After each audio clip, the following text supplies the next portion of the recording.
Good morning. Too early, isn't it? Look, I've been given talking points, and I don't like reading speeches, never have. But my chief of staff did put some stuff down here in writing just to make sure I don't miss anything. So I'm going to be reading a little bit, and then we're going to open up for questions. I've been on the ground less than 3 full days. I got in here Monday. President of the United States called me Monday morning and asked me to deploy here. Got here Monday evening, and I'm staying till the problem's gone. But we've made a lot of progress in the last 3 days. Marcos Charles, he's running ICE operations here. There you go. Rodney Scott, Commissioner of Customs and Border Protection, standing here beside me. Good morning, I'm Tom Homan, Border Czar for President Trump. I'm here on behalf of the President, along with U.S. Commissioner for U.S. Customs and Border Protection, Rodney Scott, and Marcos Charles, who's leading the enforcement effort here right now.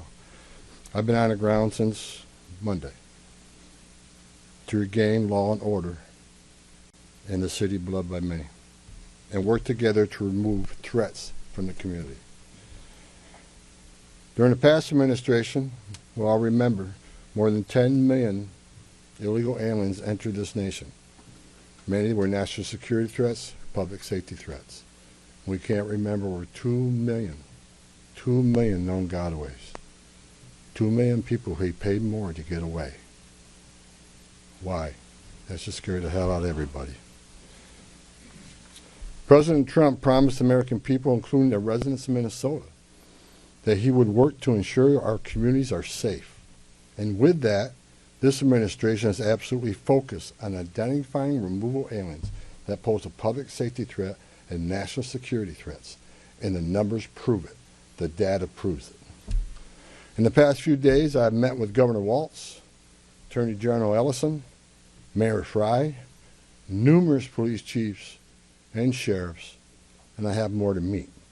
I'll also be continuing the dialogue with business and religious leaders in partnership with Minnesota, your community leaders. I'll be meeting with them too, because I want to hear what they have to say.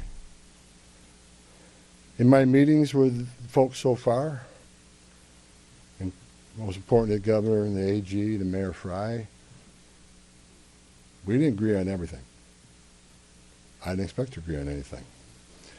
I've heard many people want to know why we're talking to people who they don't consider friends in administration.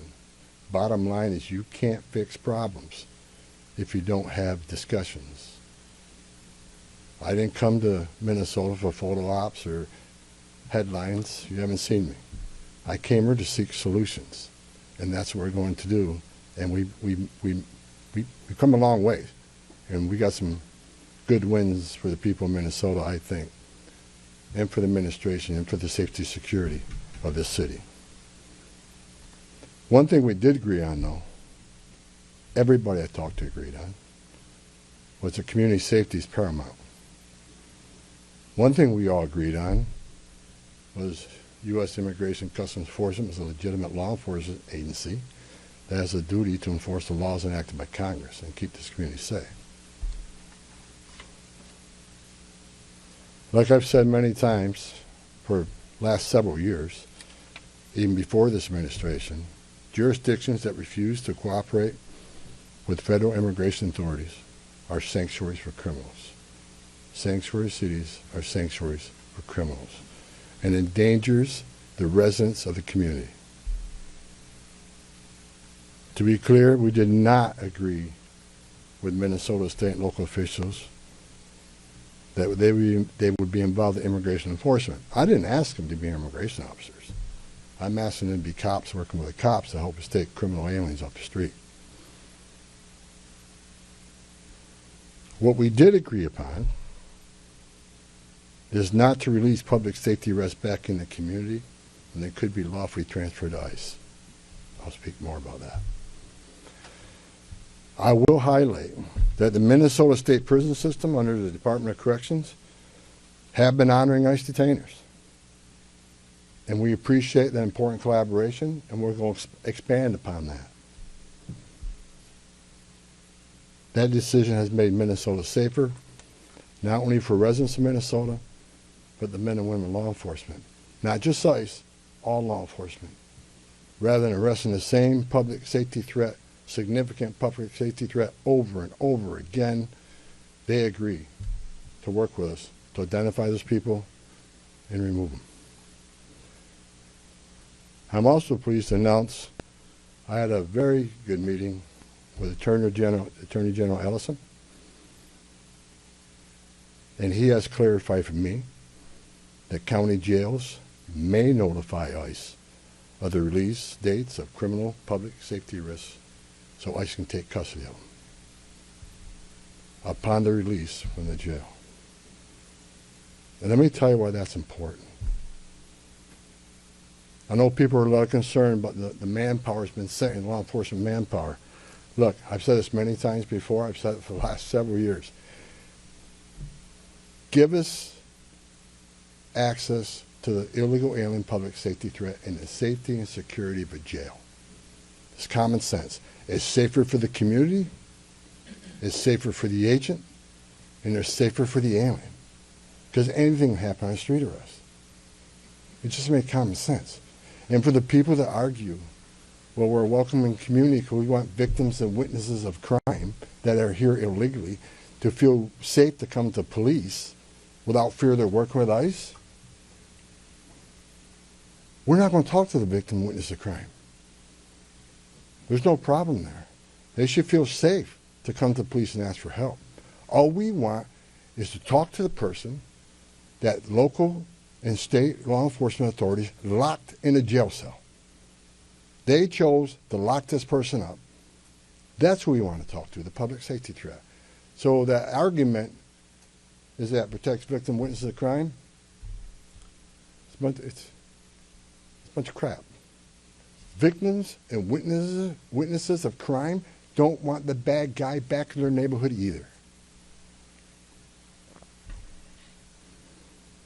So great progress with the Attorney General and local sheriffs. And one thing, when we have these agreements, it takes less law enforcement agents to do the job. One agent can arrest one bad guy in the safety and security of a jail where he's behind the wire. We know we don't have weapons. But when you normally release that public safety threat, illegal alien back in the community, we have a job to do. We're going to arrest him. So we're going to find him. And what happens is now we got to arrest somebody on his turf. We have access to who knows what weapons. Now we got to send the whole team out.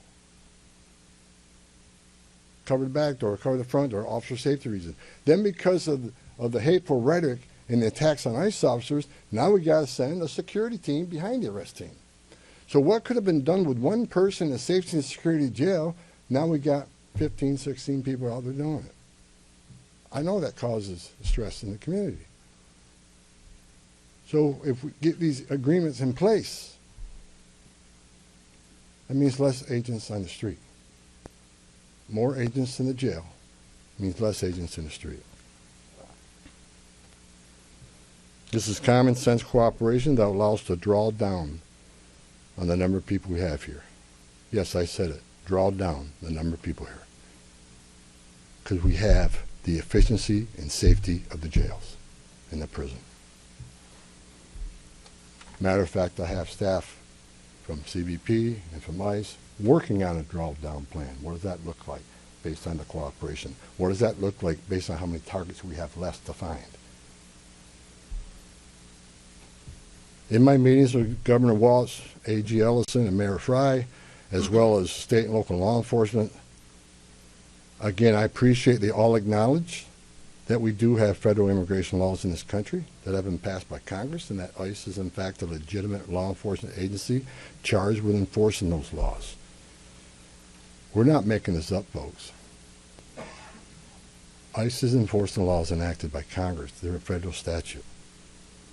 That said, I'm not here because the federal government has carried this mission out perfectly. First thing I said to senior staff when I walked in here, is what I told you earlier. I didn't come here looking for photo ops or headlines. I come here looking for solutions. I do not want to hear that everything's been done here has been perfect. Nothing's ever perfect. Anything can be improved on. And what we've been working on is making this operation safer, more efficient, by the book. The mission is going to improve because of the changes we're making internally. No agency or organization is perfect. And President Trump and I, along with others in the administration, have recognized that certain improvements could and should be made. That's exactly what I'm doing here.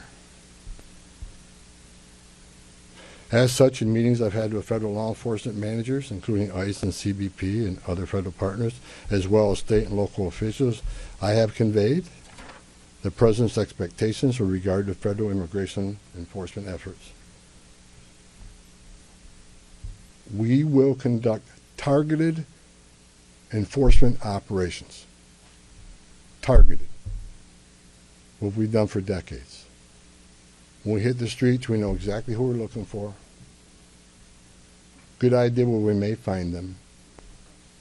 You have a criminal history. You have their immigration history. A lot of information about this person that we get from numerous databases out there. Targeted, strategic enforcement operations. That's traditionally been the case, and that's where we're going. That's what we're going to continue to do and improve upon that. With a prioritization on public safety threats. I want to be clear.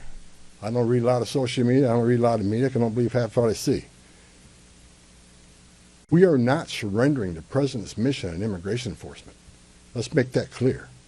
Prioritization of criminal aliens doesn't mean that we forget about everybody else. That's just simply ridiculous. But when you have a criminal standing here and a non-criminal standing there, that criminal always should be targeted first because he's a significant concern to the safety and security of the community.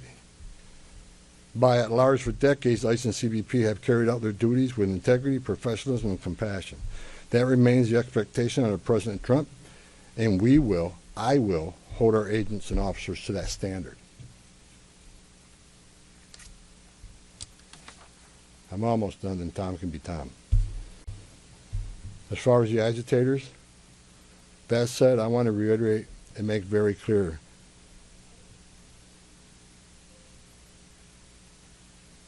I want to make it clear, ICE and CBP officers are performing their duties in a challenging environment under tremendous circumstances, but they're trying to do it with professionalism. If they don't, they'll be dealt with. Like any other federal agency, we have standards of conduct. They are sworn law enforcement officers working tirelessly to enforce our country's border security and immigration laws, protecting the interests of our country and preventing dangerous people from walking the streets of this nation when they're not supposed to be here to begin with. Men and women of ICE, I was a Border Patrol agent. I was an ICE agent. I was the first ICE director that came up through the ranks. I spent over 40 years doing this. These men and women that carry that badge and gun are American patriots. They put themselves on the line for this nation every day. But I want you to remember, they don't hang their badge, they don't hang their heart on a hook every day they come to work. They're mothers and fathers too. They're sons and daughters too. And if they've seen a fraction of the tragedies I've seen in my career, they take a lot of damage home to every day. The things they've seen, especially on the border with Border Patrol agents. People drowning in the river. Women being raped by criminal cartels. Giving CPR to a baby that was thrown in the river by the cartels because Border Patrol came too close. So let's throw the baby in the river. That way the Border Patrol was concentrating on that so I can get away. These men and women see some terrible things. But I want you to remember, they're mothers and fathers too. Many of them are members of this community. God bless every one of them. The hostile rhetoric and dangerous threats and hate must stop. And we all agreed to that. All everybody met here to tell you, we got to stop the rhetoric, the hateful rhetoric that has caused an increase in assaults that it calls, because of that, have to send security teams out with arrest teams, which surge the city with additional resources because of the rhetoric, because of the threats, because of the assaults. Again, with the agreements we've achieved and following through the agreements, with the rhetoric dropping down, that allows us to pull more agents out once we feel the environment's safer.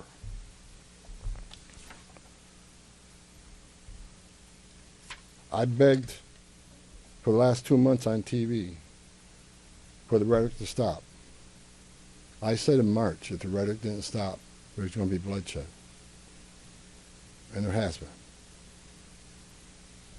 I wish I wasn't right. I don't want to see anybody die.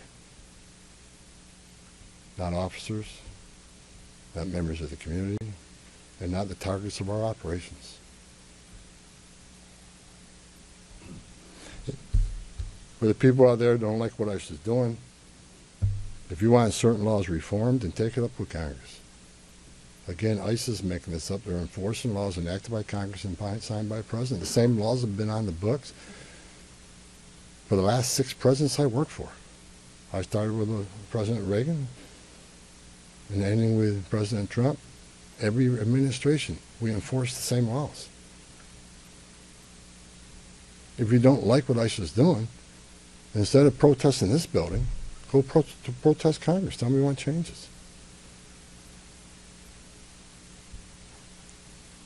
You have your First Amendment rights, I support that. You have the right to protest. I'm just asking you to keep it peaceful. But threatening law enforcement officers, engaging in impeding and obstruction and assault is never okay. And there will be zero tolerance. You interfere, impede, assault an ICE officers, you will be arrested. Like I said a bit earlier in my meetings with Governor Walz and Ellison and Frey, as well as state and local law enforcement, I appreciate they acknowledge this, that public safety should be paramount. The chiefs I've talked to committed to responding to 911 calls when protesters turn violent, agents are in a dangerous situation, and there's assaults. They have committed to upholding public safety and responding to the needs, not to enforce immigration law, but to keep the peace. With that, I call upon those officials to stand shoulder to shoulder with us to tone down the dangerous rhetoric and condemn all unlawful action against law enforcement in the community. There are many ways your voice can be heard, express your feelings, and affect change in the country without crossing that line. Political and other disagreements in this realm should not be at the expense of public safety or the safety of federal law enforcement officers. In closing, I want to thank the state and local officials here in Minnesota that I met with and the many I'm going to meet with. We've had meaningful dialogue. And look, again, we didn't agree on everything, but we agreed on the things I just talked about. There's much more we can do. And I'm going to continue this dialogues. I got many more community leaders to talk to. I got many more sheriffs to meet. President Trump wants this fixed. And I'm going to fix it. With your help.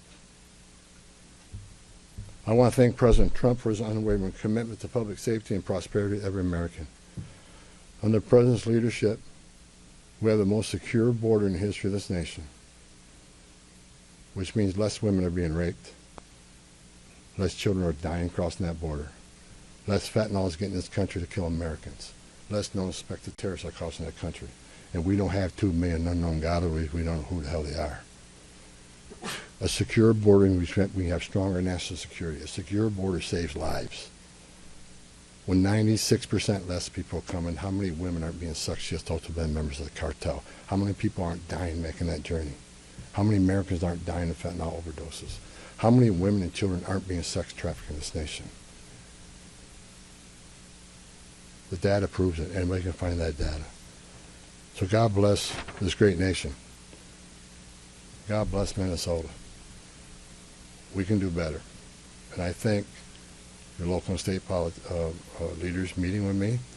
We made some significant gains, significant coordination and cooperation and you're going to see some massive changes occurring here in this city. Thank you. Mr. Homan, for engagement Hold on, right here. Thank you so much, Mr. Homan. Giovanna Delorto with the Associated Press. Based on how you have described these changes in the mission, can you be more specific about the objectives of Operation Metro Surge? If what you have described changes the parameters for interior enforcement only in Minnesota or also in Maine and other places? And finally, when will you consider that those objectives will be achieved and this operation will end? Or is it in terms of agents on the ground, in terms of who you are targeting for arrests? The withdrawal of law enforcement resources here is dependent upon cooperation. Like I said, one agent arresting one bad guy in jail means less agents on the street. We have some agreements. We got more to talk about how we're going to implement those agreements. But as we see that cooperation happen, then the redeployment will happen. Look, target enforcement operations should happen across the nation. That's what we've done for decades. And with target enforcement operations, I've done many of them. It just makes it safer for everybody. When we know exactly what we're looking for, what is his criminal history, what is his immigration history, where's he live, is he in an apartment complex versus a house, has he got a known record for having weapons. It's safer for everybody. Then we know what type of resources we need to go. And, you know, it just makes this operation cleaner, more efficient, and it's proven less violence when we know exactly what we're getting into and we can take the necessary precautions to keep everybody safe. You know, some of the operations that I've been involved in, we know there's children in the house based on surveillance. So we know you got to be a little bit different when you go in that house because there's going to be children present. So target enforcement operations, the way we've always done it, I think we got away from a little bit. And we're going to make sure we do target enforcement operations. And look, and I will say it again, you know, we are not surrendering our mission at all. We're just doing it smarter. Right here. Shimon Prokopez from CNN. Mr. Homan, how did we get here in terms of you had Greg Bovino, who was the face of this immigration operation, the mission, as you say, to having border patrol agents in the interior of this country, stopping U.S. citizens, asking them for ID, creating this fear in places like Chicago and now here. And then finally, it took really the death of Alex Petty for us to get here. How did that happen? Who made the decisions to allow this kind of operation to proceed in this way and to create such fear? Well, look, the Border Patrol, last 4 years under Joe Biden, we had an open border where 10, 12,000 people a day are coming across the border. Border Patrol got overwhelmed, which means we sent thousands of ICE agents down there to help deal with that humanitarian crisis, to help secure the border. Now we have millions of people released in this nation, many unvetted. Now we got to find them. Before the big, beautiful bill, we had a total just under 5,000 deportation officers to look for millions of people, many in public safety threats. So yes, we needed Border Patrol to come and help on our mission now. And reason for the massive deployment is because of the threats, because of the violence. Our officers need to be protected. If I'm on an operation, an arrest team, I'm going to a house, I got to be busy with that guy, the dangerous guy, and I can't keep looking over my shoulder at what's happening outside that house. So we brought extra resources in to provide that security. And as I said, as we drill down on these great agreements we got and this great understanding we have means less. So we can draw down those resources. When the violence decreases, we can draw down those resources. But based on the discussions I've had with the governor and the AG, we can start drawing down those resources as far as those looking for public safety threats being released, and do it in the jail with much less people. So the drawdown is going to happen based on these agreements. But the drawdown can happen even more if the hateful rhetoric and the impediment and interference will stop. So Border Patrol, I was a Border Patrol agent. These men and women are patriots. God bless them. They're here to help us. And the drawdown will come soon, depending on when this actually, I see this in play. But the agreements to have a loan is going to cause a significant drawdown. So you're going to see a drawdown. Ben, go ahead. Just on a personal, Go ahead, Ben. you've been doing this Ben, for go 40 ahead. years. Just a Tom Homan. follow-up. Ben, go ahead. No, no. First off, Ben Burkbaum, Real America's Voice News. On behalf of the American people, I just want to say thank you to you and to all of the agents that are putting their lives on the line to go after the people that were allowed in the last administration. We watched that happen in the media, the honest media, covered up by many of the media that are behind me. We want to say thank you, and to all the men and women that are out there. Can you talk to us about what's being done with the leadership on these signal chats, on these WhatsApp chats that are organizing the attacks against you, the obstruction against you? Are we going to be arresting those individuals as well? And to the folks out there in America that voted for this, that want mass deportations because they saw a mass invasion under Joe Biden, what would you say to them? How are we going to get to that point? Well, first of all, about the organization and the funding of the attacks on ICE. I'm not going to answer a lot about that because I'm not going to show our hand, but they'll be held accountable. Justice is coming. Again, we got to all remember why the question from CNN, why are we here? What started this? 4 years of an open border where millions of people are let in this country unvetted. Remember, let's not forget, for 4 years we were told the border secure. 4 years we were told the border secure, and we all knew it wasn't. And I want this to be a positive thing we're doing here today. I also want to remember the politicians are continually attacking us. Where were they the last 4 years when the number of women and children sex trafficking went all-time high? Where were they when 250,000 Americans died from fentanyl coming across the border? Where were they when women and children are dying making that journey? Where were they when over 4,000 aliens making that journey died? Historic record. Where were they? Not a word. Now we're just trying to respond to what happened the last 4 years and keeping this country safe. And we're arresting a lot of public safety threats, take them off the streets, which make this country safer. President Trump promised to make this country safe again, and that's what we're doing. But my 2.5 days up here, we made a lot of progress. I think everybody agrees on the criminal and public safety threats. They agree it's much safer and easier to arrest an alien in a facility than send a whole team out in the field that's going to draw anger, because now we got to send a bunch of people to do something that could have been done by 1 or 2 people. And I've said this for years. I have no ill will to anybody in Minnesota. All the people I talk to, we're never going to agree on everything.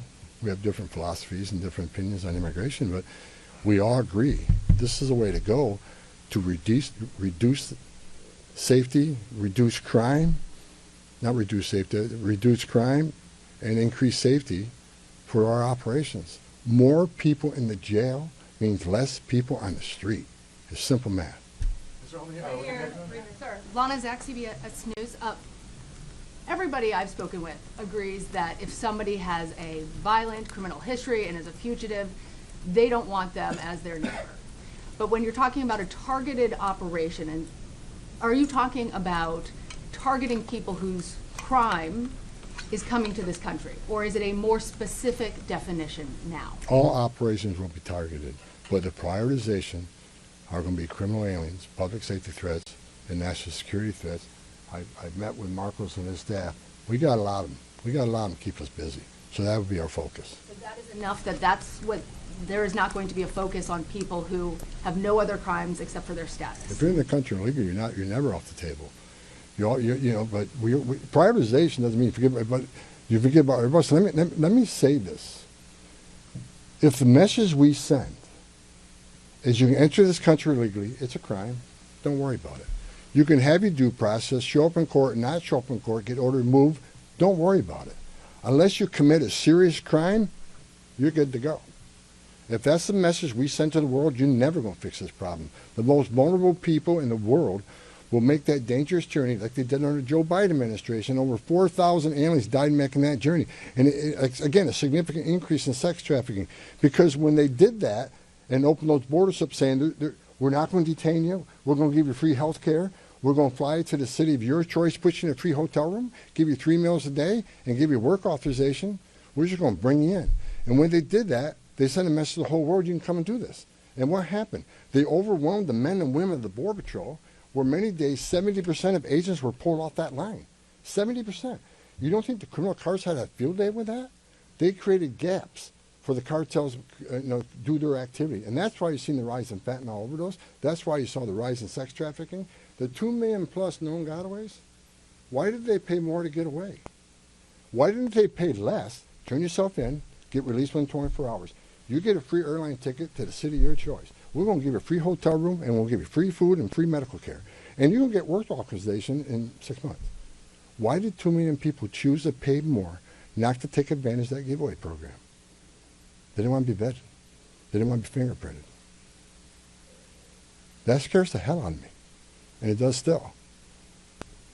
The Trump administration with ICE and Secretary Noem and Marco Rubio and the intelligence community, Tulsi Gabbard, we're all working together to try to identify who these people are. And we've already found many of them. But it's hard work to do. But there are national security threats walking this nation because of the last administration. And they are one of our main priorities, too. Thank you. Can you please be specific about how many ICE and how many Border Patrol agents are currently operating in the state? I think we're near 3,000. There's been some rotations. Another thing I witnessed when I came here, I'll share this with you. I met with a lot of people, a lot of the agents. They've been in theater. Some of these people have been in theater for 8 months. So there's going to be rotations of personnel. Hopefully less now that we have some agreements. Maybe we can make it more efficient and safe. But they've been in theater a long time. And so, there's rotations happen all the time to get people out here and go home, get some rest and see their families. Day after day, can't eat in restaurants, day after day, having people spit on you and blow whistles at you, day after day, having all these threats at you, day after day, having people trying to interfere with you, day after day. They're human. So, we've got to rotate these people, and we've already rotated some. But my main focus now is drawdown based upon the great conversations I've had with your state and local leaders. Again, I'm not a fool. I'm not walking away without seeing this put in place. But I take the word of the people I met with. I think they're honest, and I think they're good brokers, that they want public safety protected, and they also want what's happening in the city to go away. And that's my goal. Last question in the back. Mueller Newsmax. The new video of Alex Preddy is now circulating. Your reaction to that, and do you think law enforcement could have played a role if, let's say, Minneapolis police were able to respond to that? Have those top law enforcement officials said they'll help or do anything to help these agents who are out here? I'm not going to comment on any of these shootings. I said from day one, I said on any of these shootings, as a career law enforcement officer, we'll let the investigation roll out, let the investigation play out, and let it go where it goes. I'm not going to come out and make any comments that I think is right, wrong. Do I have an opinion? Yeah, my personal opinion, but I'm not going to share that with you. I'm going to tell you, let the investigation play out and see where it goes. But again, the president, one of the words he said to me when I came up here, he said he didn't want to see anybody die. The less interference, the less rhetoric, the less, I have buried Border Patrol agents and I've buried ICE agents throughout my career, and the saddest thing I've ever done is hand a folded flag to a wife or a child. I don't want to see anybody die, even the people we're looking for. I don't want to see anybody die. And despite what people think of Tom Homan, I say a prayer every night that everybody goes home safe. This isn't good. But I think my conversations the last 2.5 days are leading us to a safer community. Letting ICE officers operate in the safety and security of a jail more than on the street. I think anybody here with common sense would say it's safer to arrest a public safety threat and the safety and security of a jail. And let me tell you, what is that going to result in? Less collateral arrests. When we go find that bad guy, when we find that bad guy, many times it's with others. Well, guess what? They're in the country illegally. We're going to enforce immigration law. They're coming too. You want less collateral arrest? Less in the jail. But we're going to enforce immigration law. For the people that saying we're here to surrender our authority and the mission of enforcing immigration law, you are wrong. We're going to do target enforcement operations, and we're going to prioritize the public safety threats and national security threats. That is what we're here to do. Sir, no more questions. Go ahead. No more questions, guys. Thank you.